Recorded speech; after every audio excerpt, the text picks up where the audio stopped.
I offended Eric. Let me change my channel so I don't offend him. Actually, what I'll do instead is I'm going to get videos approved by Eric first to make sure I don't offend him. I get this email a couple times a week. I laugh, but at the end of the day, I just find it funny. Because I'm not in the mood for it, frankly. After what the left has done to us, I have no tolerance to appease them in the least. And there's 20,000 million channels you can go to that don't spout my politics. I don't care. The reason for my channel is to educate, entertain, and it's cathartic for me. I like to be able to say what I want to say. You don't have to listen to it. But let me read his email. It's funny. He says, "Hey, Josh, I enjoy and learn a lot from your financial videos." Every now and again, I'll get this as the crack ship, or I'll see it in the comments too. "I also bought your book, blah, blah, blah, and learned from that. That said, I wish you would keep your YouTube channel on investing and financial planning. Your political and COVID rants really detract from your excellent financial posts. The signal to noise ratio of the past 6 months is to make me want to unsubscribe. Please consider starting another channel for the non-financial topics." I wrote back to him. I said, "Sorry to disappoint you, but the reason for my channel is to say what's on my mind. There are plenty of other channels." Then he wrote back, "Received loud and clear." Dude, I don't understand. I don't understand. Like, why do you take the time to just email me that? It's just nuts. You don't have to be here, man. But not only that, it's weird to me too. It's just people don't like my politics. I get that. And I've shared this story 1,000 times. I'm sure I'll share it 1,000 more. There's other channels I follow. It wasn't Engineering Explained. It was some guy who was talking about history. I very much enjoyed his channel. But he went off rants on COVID. He was like scared crapless. I was like, I just don't want to deal with him. When he was a big anti-Trump guy too. But I said, that's fine. It's fine.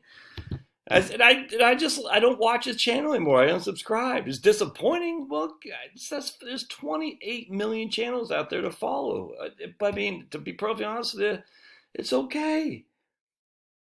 My wife's texting me right there. I don't get the need to.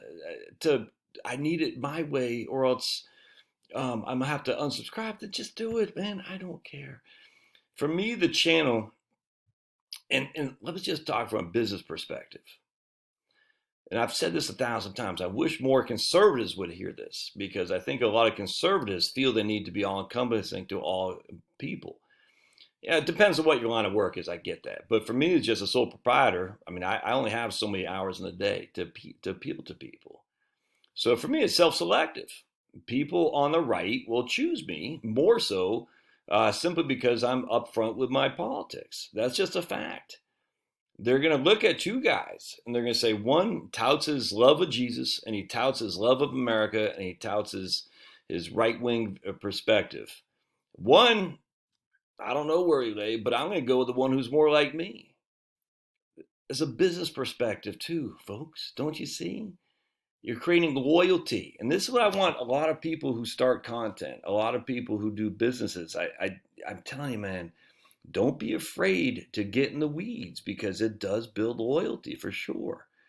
Now, again, if you're in a place or an environment that, I don't know, if you're an artsy fartsy crowd and you're conservative and most artsy fartsy consumers are not, you might want to be careful there. But depending on your line of work, man, it's okay to spout political stuff. You're going to endear yourself with your audience more so than just being middle of the road and not taking a point, especially if you're in financial planning. I am sorry, dude. Financial planning and taxes and economics are tied at the hip. To not have a position or to pretend that both sides are right I don't think you're doing your audience any favors. There's one side that's right and one side that's wrong. I happen to be on the side that's right. That's just a fact. And so you might not like it, and other people on the left might find them more willing and able to spout what you want to hear. Look, I'm cool with that. I remember a long time ago, I had a guy as on, I can't remember, some podcast, and he was spouting that he was left wing guy. So I forgot what it was, but and everyone's like, "Oh, that's great that you're doing financial planning for the left wing." I said, "Yeah, I've never heard anyone on the right doing that. Ever." And he was a bad dude, and I can't remember if we had a dialogue or something like that, but I forgot. But I remember he's like, "No, it's business, man. I want to appeal to a certain sect of people. They want to find out who aligns with them, and those are the people that are going to reach out to me. And I remember hearing that. No one got on him. Maybe people did. I don't know. But I remember and that's like 3 or 4, maybe 5 years ago. I said, that's actually a great idea. He goes, yeah, if some people are going to be pissed off, I don't, that's not my problem. And that's the same thing for me. I do what I got to do because I don't want to keep anything hidden. I say what I am. And frankly, look, I'm a political freaking hack. I've been like that for a long time. I've been just, it is. To keep it hidden from my audience is not doing them any favors. In fact, to keep it hidden from my audience is essentially an era of omission. I'm not going to do that. So anyway, sorry to offend you. If you are on the left, there's other places to go. I think we can build a pretty big audience for those on the right, libertarian, independent-minded. If you're on the left, you're probably not going to like me. And I hate to say it, but this is not the first time I've said this. I've been doing this channel that's going on my 3rd year. I've never, ever, ever shied away from letting people know where I stand. Sorry. Actually, not sorry. All right, we'll see you.